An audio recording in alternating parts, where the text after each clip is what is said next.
J'ai très peur de prendre l'autoroute et les routes avec du vide, donc je suis obligée de prendre la basse corniche. Parce que j'ai des angoisses, je tremble, je sens plus mes jambes, je transpire, je panique, je pleure. Voilà. Il n'y a pas vraiment de rapport avec l'attentat, mais toutes les petites peurs que j'avais avant se sont accentuées. Je vais avoir le vertige, phobie de l'avion avec prise de médicaments. J'ai peur de tout ce qui est gros bruit. On a le canon de midi à Nice, à chaque fois je sursaute. Les feux d'artifice, les pétards, une moto qui pétarade, ça peut être n'importe quoi. Le fracas du métal résonnera toujours avec le bruit assourdissant du camion de l'attentat du 14 juillet 2016.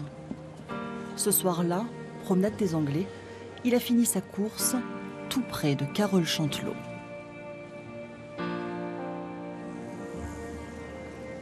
Je me suis dirigée vers le camion et j'ai vu qu'il y avait un enfant en fait sous les roues arrière. Et en fait, je n'ai pas réfléchi, j'ai posé mon sac à main par terre dans la pelouse et j'ai commencé à me pencher en fait vers lui. Il y avait déjà deux hommes qui étaient à côté de lui en train d'essayer de l'extraire. Et moi, au moment en fait où je me penche pour le tirer avec eux, il y a ma copine qui m'a attrapée et qui m'a dit on s'en va, on se barre de là. Elle pense sur le moment que c'est des kamikazes. Je ressens aucune émotion de ce qui s'est passé.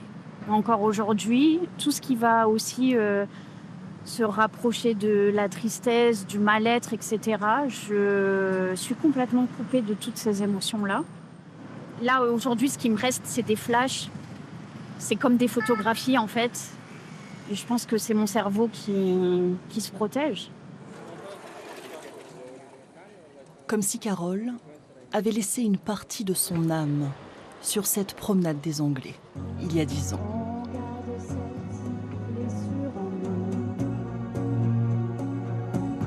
Alors depuis 10 ans, Carole mène un combat pour se réparer. Et le chant l'accompagne dans cette réappropriation de soi. Je voulais trouver une activité pour extérioriser en fait ce que j'arrivais pas à extérioriser. Je tourne, évidemment.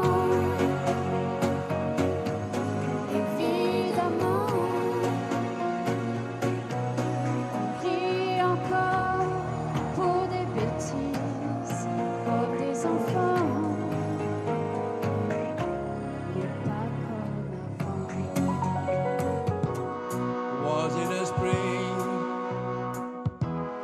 Alain Chantelot est le père de Carole.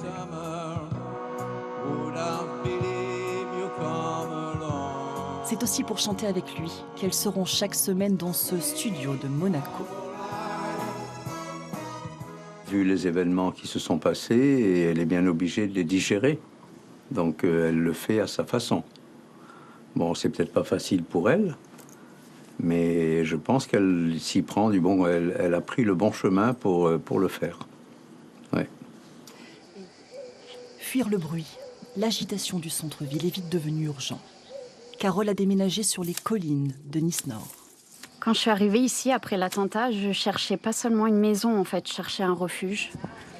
Un refuge qu'elle a décrit dans un texte. Avec le temps, j'ai compris que ce jardin n'était pas seulement devant moi, il était aussi en moi. Cette passiflore me fait penser à l'angoisse, elle s'accroche partout, elle revient toujours. J'ai longtemps voulu m'en débarrasser complètement. Puis j'ai compris qu'il fallait surtout apprendre à vivre avec elle. Certaines plantes tombent malades et ont besoin de soins, alors je fais appel à un jardinier, comme moi parfois. J'ai besoin de l'aide de mon psychologue et de mon psychiatre pour prendre soin de mon jardin intérieur. Dans sa vie d'avant, Carole était éducatrice spécialisée auprès des jeunes. Mais le traumatisme a provoqué une rupture dans sa vie professionnelle. Je souffrais tellement en fait de l'intérieur que je ne pouvais plus aider les personnes que j'avais au quotidien, en fait, dans mon travail dans le social. Donc, j'ai abandonné. Je venais aussi de passer un diplôme d'équithérapeute. Mais en fait, j'y arrivais pas, en fait. Il fallait que je m'occupe de moi. L'écriture est alors devenue son refuge. La publication de son premier livre, « Après ma mort, ma vie », a été saluée de 2 prix de littérature en Italie. Elle y décrit la complexité du statut de victime psychologique. C'est une position qui est très, très compliquée à tenir. Et quand on survit à ce genre de choses, les gens nous disent « Allez, c'est bon, tu vas t'en remettre, c'est bon, tu as eu la chance de survivre. » Mais en fait, c'est pas une chance. J'ai dit, moi, avec ce que j'ai vécu, toute l'angoisse que j'ai vécue derrière, l'angoisse que je vis encore parfois aujourd'hui, il y a des fois, j'aurais préféré rester sous les roues.